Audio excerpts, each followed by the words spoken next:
saya Cynthia. Saya adalah seorang bos di sebuah perkantoran. Di sini, saya memiliki karyawan yang bekerja pada bidang masing-masing. Jika mereka bekerja dengan baik, mereka akan saya beri upah. Kalian tahu tidak apa itu upah? Upah itu imbalan dalam bentuk uang yang diterima oleh pekerja sebagai jasa atau hasil kerja mereka. Dalam perjanjian kerja, penyebutan gaji umumnya mengacu pada paket kompensasi karyawan yang ditawarkan perusahaan sebagai imbalan. Sedangkan upah merupakan komponen tunggal.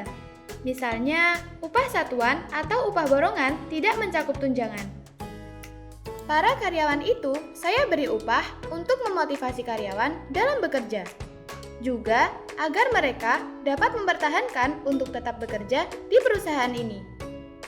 Pemberian upah juga tidak sembarangan loh, harus ada pertimbangannya supaya tidak menjadi persaingan antar karyawan. Selain itu, ada beberapa faktor yang menjadi pertimbangan dalam pemberian upah. Di antara lain, tingkat kebersaingan, struktur upah, dan performa karyawan. Di dalam pemerintahan juga menerapkan peraturan tentang kewenangan pemerintah dan kewenangan provinsi sebagai daerah otonom. Maka diberlakukan sistem UMR atau upah minimum provinsi dan sistem UMK atau upah minimum kota atau kabupaten. Wewenang tersebut tercantum dalam Perpu nomor 25 tahun 2000. UMP atau UMK hanya berlaku bagi pekerja yang memiliki masa kerja kurang dari 1 tahun. Ketentuan tersebut sudah dicantumkan ke dalam Perpu juga. Sistem upah sendiri mempunyai berbagai macam loh. Contohnya, pembayaran upah dihitung dari harian, mingguan, atau bahkan bulanan. Itu namanya sistem upah waktu. Biasanya, sistem ini digunakan untuk para pekerja buruh.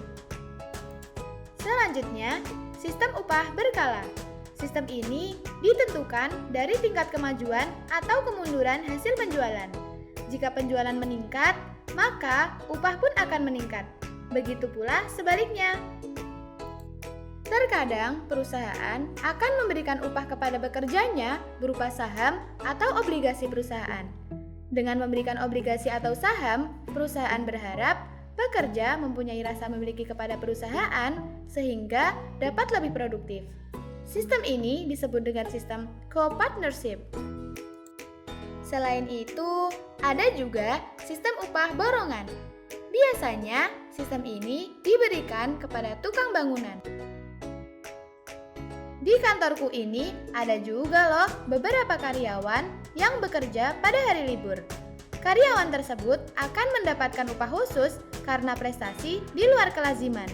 Sistem ini disebut dengan sistem upah premi. Sistem upah merupakan kebijakan dan strategi yang menentukan kompensasi yang diterima oleh pekerja. Nah, sekarang kalian sudah tahu kan tentang sistem upah? Cukup sampai di sini dulu teman-teman. Semoga bermanfaat. Jaya selalu Indonesia!